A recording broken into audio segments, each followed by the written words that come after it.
Was a comedy legend that was loved the world over. But is this US superstar of comedy about to hit the big screen once again?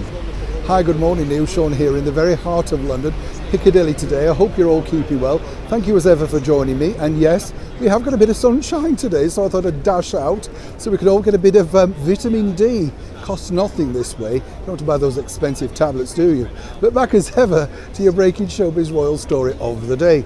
As you know, I was a very, very big fan of this particular lady. Who are we talking about? Well, she had fantastic royal connections too, loved by many members of the British monarchy. The one and only, of course, Queen of Laughter, Joan Rivers. Now, Joan Rivers was one of those people that simply just made you laugh. She had a very funny outlook on life. And more importantly, she was groundbreaking, you know. She really did open the doors for many of today's comedians. But as she very openly admitted, Phyllis Diller did the same for her. And I love Phyllis Diller too, another groundbreaking lady. Do you remember her husband, Fang? And her trips to the beauty parlour. Always great fun.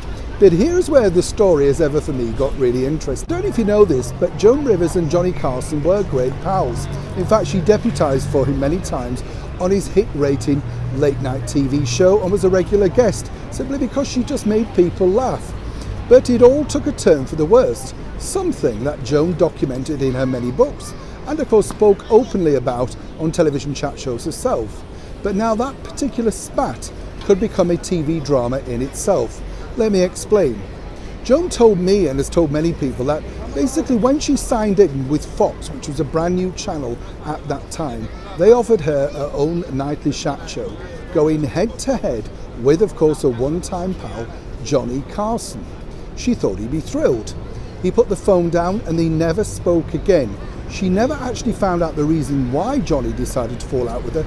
I mean, the obvious reasons were they were now rivals for guests, ratings, that sort of thing. But moving forward for Joan, she always took it with a pinch of salt, was upset, as she said, for a few years and then thought, well, it's his loss. Now, as I say, when they look back at icons, they decide which elements that they want to turn into TV dramas. And apparently this particular showbiz spat makes an excellent TV drama. If you don't believe me, you have to look at the ratings for things like Feud, which was all about the ongoing feud between Hollywood icons Joan Crawford and Bette Davis during the making of the 1962 epic Whatever Happened to Baby Jane. A huge rating success online and, more importantly, on digital, on the brand new platforms that they want the younger people to watch. So it looks like Joan Rivers once again could be starring at least on the small screen. As ever, when I know more, you'll know more. Neil Sean in the very heart of London.